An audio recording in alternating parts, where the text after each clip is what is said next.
When beginning your own lens collection, a 28mm should be high up on your priority list. It works extraordinarily well as a wide angle for full frame shooters and makes a close 50mm equivalent on a micro four thirds sensor. With plenty to choose from, it helps to pair several against each other and determine which you prefer. Let's check them out.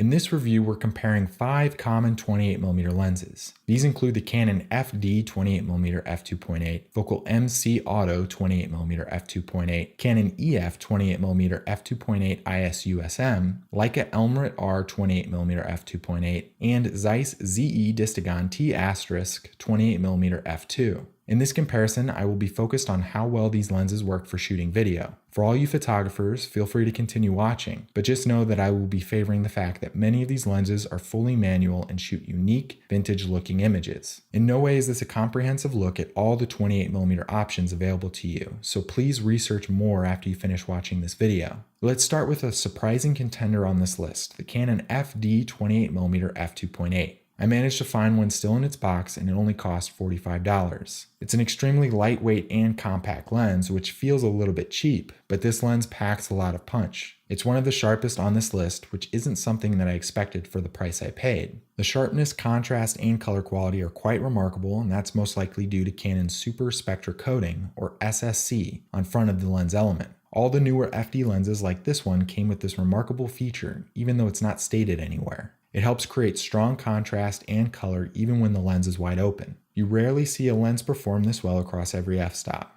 Aside from the plastic construction, I'd say this lens's two greatest weaknesses are its susceptibility to lens flares and the unremarkable bokeh. The lens flares can be easily corrected with a lens hood or matte box, but the bokeh does look rather busy due to its 5 aperture blades. It's not spectacular, but this lens gets the job done, especially if you use it for wide-angle shots as it was originally intended. I would not suggest using it for portraiture photography though. Let's move on to a lens that was a bit of a mystery to me at first, the Focal MC Auto 28mm f2.8. It's for sale all over the internet, but don't be fooled by the incredibly low prices. The name Focal was given to this lens by its largest reseller, Kmart, who typically rebranded Haking and Casina gear. Kmart stocked its shelves with focal camera equipment throughout the 80s, and while they offered affordable gear to camera enthusiasts, they didn't necessarily have the highest photographic standards. For my test, it was clear how unremarkable the lens really was. The images didn't seem to sharpen up to the naked eye until you reach f8 and above, but even then it's not as crisp of an image as I'd like it to be.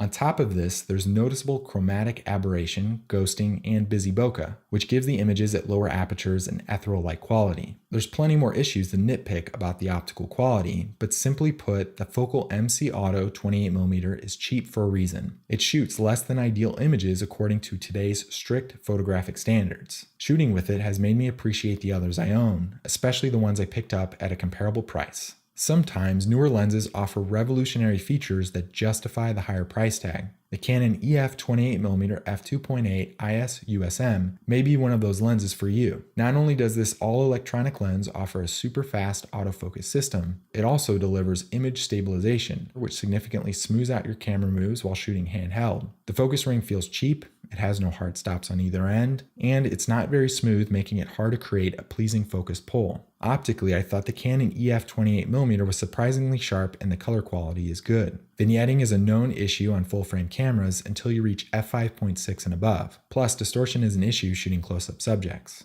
Technically, the images I shot with this camera were good, but personally I felt like it lacked a lot of character that I've learned to love in older glass. The last two lenses on our list are probably the most remarkable, but come at a high price. First, let's take a look at the Leica Elmarit R 28mm f2.8. One of the best things about this lens is its low contrast. Most Leica R lenses remain sharp despite having less contrast, which makes the images pop beautifully while grading. This lens also tends to be a bit on the warmer side, which is rare to see in a lens. That, coupled with its creamy overall look, help make your images appear cinematic. Its major drawbacks are its susceptibility to flaring in brighter environments, since there's no modern coating on the glass. This shouldn't be too much of an issue though if you're lucky enough to find one of these with its included lens hood attachment. If not, you may want to pick up a lens hood or matte box of your own. This is the most affordable wide-angle lens that you will be able to find offered by the Leica R lineup. It has its weaknesses, but those are few and far between for an incredibly unique lens that renders beautiful cinematic images. Just be aware that once you buy into the Leica family, you may want to buy more of their primes, and they don't come cheap. Last on the list is the Zeiss ZE Distagon T Asterisk 28mm f2.0. This is the bee's knees of 28mm lenses in my opinion, and at $1,200 it better well should be. It's massive, and the weight alone exceeds the weight of my camera, making it feel a little front heavy. On larger cameras it balances out much better. This lens is built from solid metal, completely manual, and clearly made to last a long, productive life. Many photographers may ultimately decide not to buy this lens due to its lack of an autofocus, but as far as manual focus rings go, they don't get much better than this. Not only is its build construction outstanding, the Zeiss ZE Distagon 28mm also shoots tack-sharp images. It's seriously impressive in regards to its optical quality. Even under tough lighting conditions, this lens renders beautiful images in clarity, contrast, and color. The 9-blade aperture creates beautiful bokeh, blending out even the most complex backgrounds in a pleasing way. It's hard to say anything bad about this lens besides the high price. You might be able to forgive it though, if you have the budget and plan to use it a long time. Its lack of an autofocus system may not make it ideal for some photographers, but for video it's incredible. If you'd prefer a fully manual lens with manual aperture, then I suggest you take a look at the ZF version of this lens rather than the ZE. The ZF has a Nikon mount with a manual aperture ring rather than the electronic control of the Canon EF mount on the ZE version. This makes it an ideal setup for shooting video. Neglecting the focal MC Auto 28mm f2.8, I'd argue that the other 4 lenses in this list are awesome contenders for a wide-angle prime. Each has its own perks, but they are all great options. Probably the most exciting would have to be the Canon FD 28mm